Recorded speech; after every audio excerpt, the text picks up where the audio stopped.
अस्सलाम वालेकुम दोस्तों and welcome back. I am Sajid Mughal, learn with purpose की जानिब से एक नए ट्यूटोरियल के साथ। लास्ट ट्यूटोरियल मेरा जो एक्सेल का था, मैंने बनाया था ledger in how to create general ledger and trial balance in Excel. ठीक है, तो ये ट्यूटोरियल लोगों ने बहुत पसंद आया था और लोगों ने बहुत इससे फ़ायदा उठाया और मुझे बहुत सारे फीडबैक भी मिले। बहुत शुक्रिया आप लोगों का। तो बहुत से लोगों ने कहा कि भाई आपने जनरल लेजर तो आपने बना दिया ये, और उसके बाद ट्रायल बैलेंस के भी इसी के साथ लिंक करके आपने बना दिया, बहुत अच्छा चल रहा है। अब हमें फाइनेंशियल स्टेटमेंट्स बनानी है।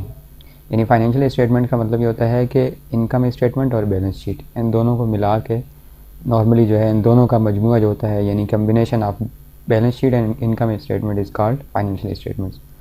तो अब मैंने कहा टाइम निकाल के चलो ये काम करता हूँ। तो आज का जो मेरा ट्यूटोरियल है वो इसी की कंटिन्यूशन है, यानी कि जो आपने लेजर बना दिया, ठीक है, और उसके बाद ट्रायल बैलेंस आपने बना दिया। अब नेक्स्ट आपका जो काम है वो क्या है, आपने बैलेंस शीट बनानी है और इनकम स्टेटमेंट बनानी है। और एक्सेल के अंदर आप इसी को आपने लिंक करना है इस तरह से कि आपने सिर्फ जनरल लेजर में एंट्रीज करनी है जस्ट यहाँ पे, ठीक है, और यहाँ से ये ट्रायल बैलेंस भी खुद बनेगा और बैलेंस शीट भी खुद बनेगी और इनकम स्टेटमेंट भी खुद बनेगी। ठीक है, तो टाइम बचाने के लिए कुछ मैंने फॉर्मेट वगैरह कॉपी कर लिया थोड़ा सा। तो ये मेरे पास कुछ बैलेंस शीट का एक फॉर्मेट पड़ा हुआ था, तो मैंने इस पर डाल दिया। तो अभी मैंने इसको लिंक वगैरह कुछ भी नहीं किया है, कुछ वर्किंग नहीं है, ये सिंपल फार्मेट है। आपके पहले इसको देख के आप आराम से फार्मेट बना लो वीडियो को पास करके। कुछ लोग बोलते हैं बहुत तेज़ बोलता हूँ, बहरहाल मैं ऐसे ही बोलता हूँ टाइम बचाने के लिए ताकि, ठीक है।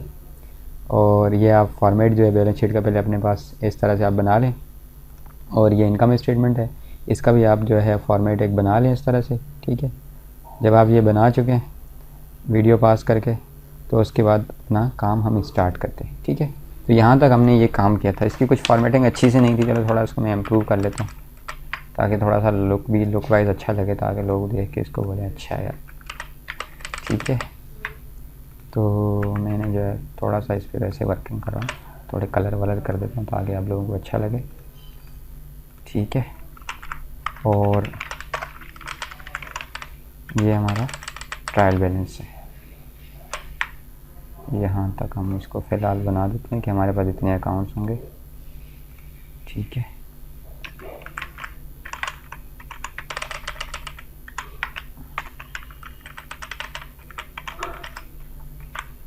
सेव करते हैं इसको, ठीक है। यहाँ तक तो हम लिंक हमने किया हुआ था, वैल्यूज़ ऑटोमेटिक यहाँ से उठा रहा था लेजर से। चलें कुछ थोड़ी सी मज़ीद एंट्री 2-3 करते हैं ताकि कुछ एक्सपेंसेस और हमारे पास आ जाएं। तो पहले तो हम जो है चलो थोड़ा सा ऐसे ही हम यहाँ डेमो कर रहे हैं, हवा में तीर चला रहे हैं, सेल्स कर रहे हैं, आपको तो एक्चुअल दिखाना होगा। 3 जुलाई में हमने लास्ट कुछ किया था, हम ये कह रहे हैं कि हम चलो 4 जुलाई में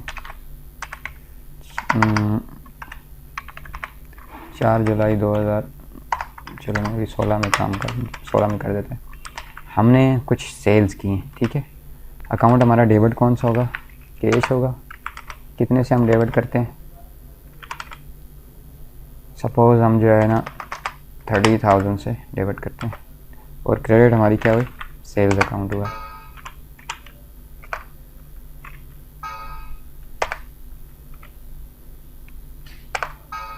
क्या एरर दे रहा है, इसी को हम कॉपी कर देते हैं, शायद हमने स्पेलिंग। और क्रेडिट हमारा सेल्स हुआ कितने से, 30,000 से ही हम क्रेडिट करेंगे, और इसको हम नरेशन दे देते हैं यही वाली, सेल्स ऑन कैश, ठीक है। तो हमारा कैश भी बढ़ जाना चाहिए और सेल्स भी बढ़ जानी चाहिए जैसे ही बढ़ रही हैं, ठीक है। और कंट्रोल दबा के विंडो अप डाउन से आप जो है ना इसको डायरेक्ट आप दूसरे टैब पे आप जा सकते हैं, ठीक है। और उसके बाद देखें यहाँ पे हमने कुछ और एक्सपेंसेस करते हैं। हमारे एक्सपेंसेस कौन कौन से ऐड आ रहे हैं, रेंट एक्सपेंस है, मैंने यहाँ से कॉपी कर लेता हूँ, टाइम मैंने यहाँ पेस्ट किया, तो और इसके डेट में देख लेता हूँ 5 जुलाई 2016। कुछ और मज़ीद एंट्रीज में ऑफलाइन करता हूँ ताकि आपका टाइम बच सके, आपने इसको साथ में कंटिन्यू करना है। Come back, welcome back. तो इसके अंदर हम लोग क्या कर रहे थे कि मैंने कुछ एंट्रीज इसमें अंदर कर दी, ठीक है। तो आप ये देख सकते हैं इसके इफेक्ट्स कहाँ कहाँ हैं। मैंने ये कुछ एंट्रीज एक्सपेंसेस दिखाए हैं, और लैंड एंड बिल्डिंग डायरेक्टली जो है ऑनर ने प्रोवाइड किए, ये भी मैंने इसमें दिखा दिए। और आप ट्रायल बैलेंस में जाकर देखें तो आपके पास इसमें इस तरह से कुछ सारी वैल्यूज़ इसकी आ रही हैं, ठीक है। तो मैं एक काम करता हूँ, यहाँ पे एक नीचे टोटल कर देता हूँ इसका, और इसको हम सम करते हैं, इज इक्वल टू सम का मैंने फार्मूला लगाया, और इसको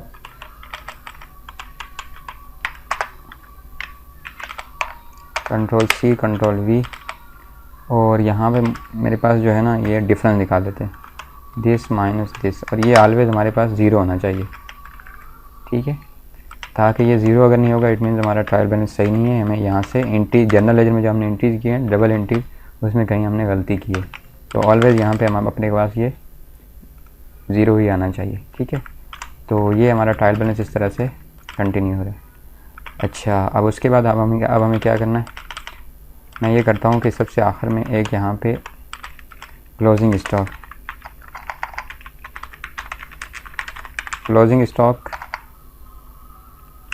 जो कि अदर इंफॉर्मेशन होती है, जो आप यानी कि स्टॉक मेंटेन कर रहे होते हैं, इन्वेंट्री मेंटेन कर रहे होते हैं, उसकी आपको यहाँ पे वैल्यू इंटर करनी पड़ेगी। अलग से किसी ट्यूटोरियल में आपको इंशाल्लाह इन्वेंट्री का भी कोई ट्यूटोरियल बनाऊंगा कि आप किस तरह इन्वेंट्री को मेंटेन कर सकते हैं। उसकी जो क्लोजिंग वैल्यू होगी वो आपने यहाँ पे इंटर करनी है, ठीक है। अब सपोज़ मेरे पास इस वक्त क्लोजिंग एंट्री की वैल्यू 5000 है, मैंने इसे लिख दी है, ठीक है।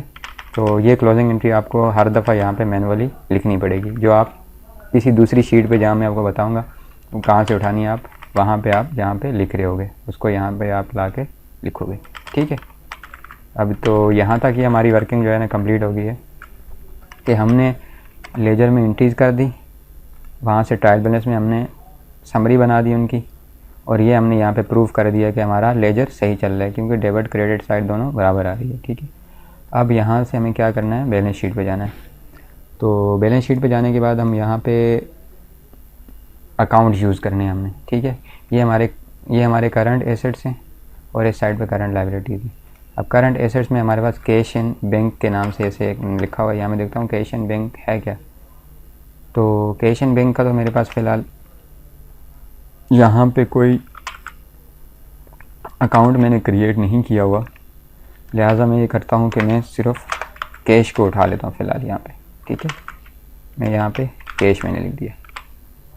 और दूसरा हमारा एसेट्स कौन का है, यहाँ करंट एसेट्स कौन का है, कौन सा है हमारा, यहाँ पे और कौन सा नज़र आ रहा है हमें, यहाँ पे फ़िलहाल हमारे पास करंट एसेट और कोई नहीं है, लिहाजा इनको मैं ऐसे ही रहने देता हूँ।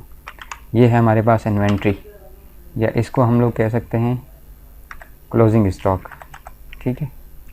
तो ये हमारी जो अदर इन्फॉर्मेशन है ट्रायल बैलेंस के अंदर क्लोजिंग स्टॉक की, ये यहाँ से हमें वैल्यू यहाँ पे लानी पड़ेगी, ठीक है। अच्छा जी, ये आप इसको मैं सबसे आखिर में रख देता हूँ फ़िलहाल, ये ऐसे में लिख देता हूँ, ठीक है।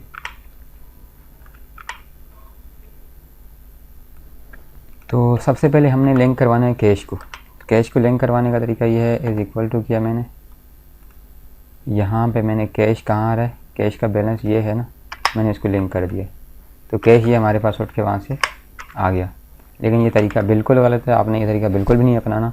उसकी वजह ये होती है कि आपने सी वाला सेल का रेफरेंस उसको दे दिया कि यहाँ से वैल्यू उठा लो, लेकिन जब आप इसको किसी टाइम भी अकाउंट्स का आप सॉर्ट करते हो या कैश ऊपर नीचे कहीं चला जाता है किसी और जगह पे, तो यहाँ पे क्या होगा, आपकी वैल्यू वही सेल से उठा रहा होगा, चाहे वहाँ पे अकाउंट कोई भी दूसरा हो। तो लिहाजा उसके लिए आपने ऐसा नहीं करना, यहाँ पे आपने लुकअप का फार्मूला लगाना है ताकि कैश को आपने लुकअप करना है। यहाँ पे लिखता हूँ वी लुकअप, वैल्यू हमारी ये वाली होनी चाहिए, ठीक है, वैल्यू आपने ये वाली देनी है, कॉमा लगाएं। और अब आपने यहाँ पे क्या सिलेक्ट करना है, टेबल सेलेक्ट करना है। टेबल मेरा ट्रायल बैलेंस का है, तो मैं इसको पूरा यहाँ तक सिलेक्शन करता हूँ, इसकी यहाँ तक मैं सिलेक्शन करता हूँ, और मैं इसको ये सिलेक्शन करने के बाद F4 प्रेस करूँगा ताकि ये टेबल मेरा फिक्स रहे, सबके लिए ऊपर नीचे इधर उधर ना घूमे, एक ही जगह रहे। फिक्स मैंने कर दिया, ठीक है। अब ये ऊपर आप देख रहे होंगे यहाँ पे डॉलर का साइन जैसे बना हुआ है, उसके बाद कॉमा लगाएं। अब मुझे यहाँ पे फार्मूला में क्या पूछ रहे हैं, सबसे पहले आपने लुकअप वैल्यू दी है, फिर टेबल एरे आपने सेलेक्ट किया, अब कॉलम इंडेक्स। कॉलम इंडेक्स का मतलब ये है कि आपको कौन सी वैल्यू चाहिए, तो मुझे वैल्यू कौन सी वैल्यू चाहिए। अब मैंने जैसे टेबल बनाया है, वो टेबल मेरा कहाँ से स्टार्ट हो रहा है, बी से स्टार्ट हो रहा है ना, बी ये, ठीक है। तो ये इसका आ गया कॉलम 1, ये आ गया 2, ये आ गया 3, ये आ गया 4 और ये आ गया 5। 5 नंबर पे जो है वो मुझे वैल्यू उठा के दो, वरना 0 कर दो, ठीक है, अब ये देखें 44,300 और ये यहाँ पे इसका कैश का बैलेंस क्या आ रहा है मेरे पास 44,300, ये इसने डायरेक्ट उठा लिया यहाँ से। ठीक है, अब मैं इसी को अगर कंट्रोल सी करके नीचे पेस्ट कर देता हूँ, ये दूसरे में क्या किया इसने कि ये वैल्यू यहाँ पे मौजूद नहीं है, यानी ये अकाउंट आपके पास मौजूद नहीं है। तो मैं ऐसे ही इसका अकाउंट यहाँ पे बना देता हूँ। ठीक है, या इनको यहाँ से हम उड़ा भी सकते हैं, ख़त्म भी कर सकते हैं। तो मैं चलो यहाँ पे अकाउंट क्रिएट कर देता हूँ ये वाले बैंक का और प्रीपेड एक्सपेंसेस का। प्रीपेड एक्सपेंसेस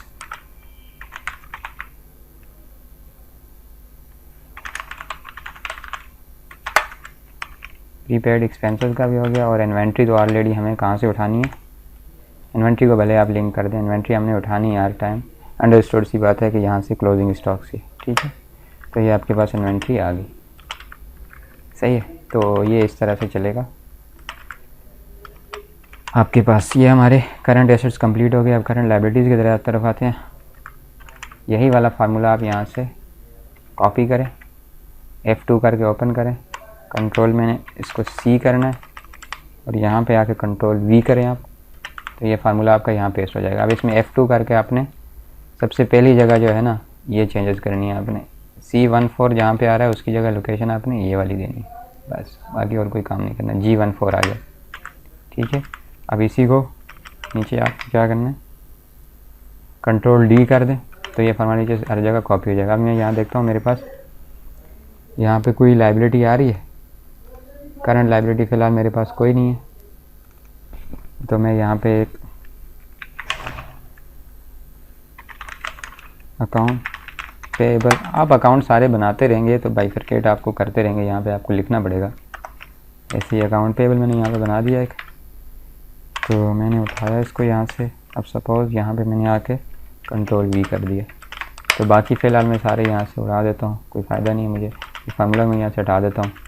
आप बाद में जितने मर्ज़ी अकाउंट आप लिखते रहेंगे, यहाँ पे आप एंट्री उनके अकाउंट्स की कर सकते हैं। ठीक है, अब ये है कि टाइप इसकी क्या है, बैंक हमारा एसेट्स है, इसको कंट्रोल V मैंने कर दिया नीचे। प्रीपेड एक्सपेंसेस भी हमारा एसेट है और ये क्या है हमारा लायबिलिटी है।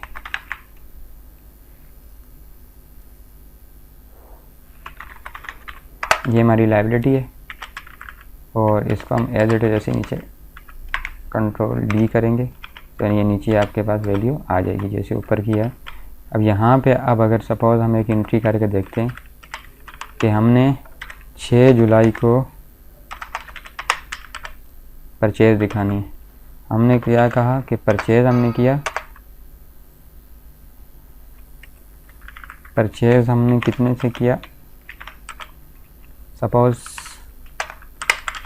हम कह देते हैं कि हमने सपोज़ 4000 का हमने परचेज़ किया और कैश पे नहीं किया, हमने क्रेडिट पे किया है। तो यहाँ पे हम लिखेंगे अकाउंट पेएबल को, हम यहाँ पे अकाउंट पेएबल सेलेक्ट करते हैं। यहाँ पे अकाउंट पेएबल सेलेक्ट करना पड़ेगा मैं यहाँ से फ़िलहाल कॉपी करके वहाँ डाल देता हूँ। मैंने यहाँ पे इसको अकाउंट पेएबल कर लिया। क्रिएट अकाउंट जो हमारा होगा अकाउंट पेएबल के और 4000 से हमारा क्रिएट हो जाएगा। परचेज़ ऑन क्रेडिट या फ्रॉम XYZ, जो भी कंपनी का नाम है आप वो, जो सप्लायर का नाम है वो आप लिखेंगे। अब यहाँ ये देख सकते हैं आप, आपके पास लायबिलिटी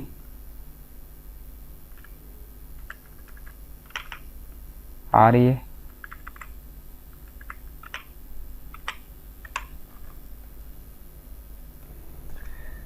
अच्छा, अब यहाँ पे आप देख सकते हैं कि हमारे पास अकाउंट पेएबल की वैल्यू तो आ रही है लेकिन ये नेगेटिव में आ रही है। हम ये नहीं चाह रहे कि हमारी ये वैल्यू नेगेटिव में हो, ऑलवेज़ हमारी वैल्यू पॉजिटिव हो, लेकिन हमें ये पता है कि क्रेडिट बैलेंस हो या डेबिट बैलेंस हो। ठीक है, तो अब ये एसेट है, ये डेबिट बैलेंस होगा, डेबिट होगा और ये हमेशा क्रेडिट होगा।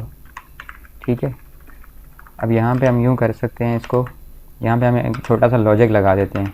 ठीक है, कि भाई अगर ये हमारी रेवेन्यू है, हमें जैसे पता है कि अगर रेवेन्यू है तो क्रेडिट बैलेंस होगा, आपकी लायबिलिटी है तो क्रेडिट बैलेंस होगा, कैपिटल है तो क्रेडिट बैलेंस होगा।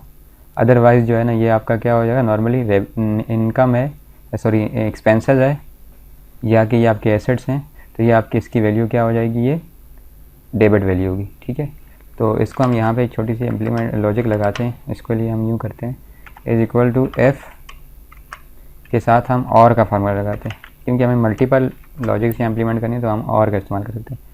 मैं ये कह रहा हूँ कि अगर ये वाला सेल मेरा जो है C5 is equal to revenue है, या मेरा C5 सेल जो है वो किसके बराबर है, लायबिलिटी है,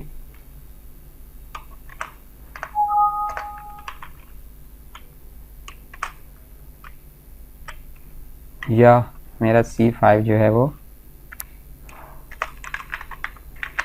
कैपिटल है।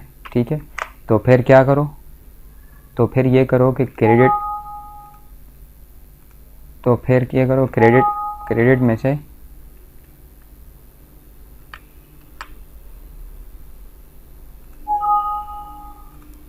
क्या एरर आ रहा है, C5 रेवेन्यू है, या C5 लायबिलिटी है, या C5 कैपिटल है। तो फिर your formula is missing a parenthesis. अच्छा, ये पैरेंथेसिस मिसिंग कर रहा है।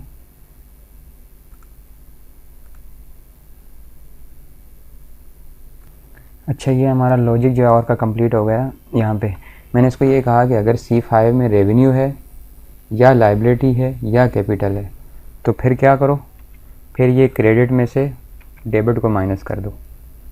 ठीक है, और अगर इनके अलावा कोई और चीज़ है तो फिर डेबिट में से माइनस क्रेडिट कर दो। ठीक है, ओके, ठीक है। अब आप ये देख सकते हैं कि हमारा वही 45,000 ही आ रहा है यहाँ पे। ठीक है, अब इसको आप कॉपी करें और नीचे यहाँ तक पूरी सिलेक्शन करें जहाँ तक आपको चाहिए और एंटर कर दें। अब आप देखें जितनी भी वैल्यूज़ हैं सब पॉजिटिव में ही आ रही हैं। तो ये हमारा 4,000 जो है नेगेटिव में आ रहा था, लेकिन अब इसको पॉजिटिव कर दिया। अब हमने यहाँ पे लॉजिक लगा दी कि भाई अगर ये लायबिलिटी है, रेवेन्यू है, या इनकम है, रेवेन्यू है, कैपिटल है, या लायबिलिटी कुछ भी है इस तरह की, तो क्रेडिट में से माइनस कर दो डेबिट को, अदरवाइज डेबिट में से क्रेडिट को माइनस कर दो। ये हमारे पास ये इस तरह की चीज़ें कंप्लीट हो गई। तो ये ट्यूटोरियल आज थोड़ा सा लेंथी होता जा रहा है, तो मैं इसको यहाँ पे कंक्लूड करना चाह रहा हूँ। तो नेक्स्ट में जो है ना हम इस पर मज़ीद वर्किंग करेंगे। होप कि आपको ये अच्छा लग रहा होगा। अगर आपको कोई मसला है तो आप मुझसे पूछ सकते हैं, फीडबैक दे सकते हैं, और नेक्स्ट ट्यूटोरियल में इसी को जो है ना मैं यहीं से कंटिन्यू करूँगा। Thanks for watching. अल्लाह हाफ़िज़।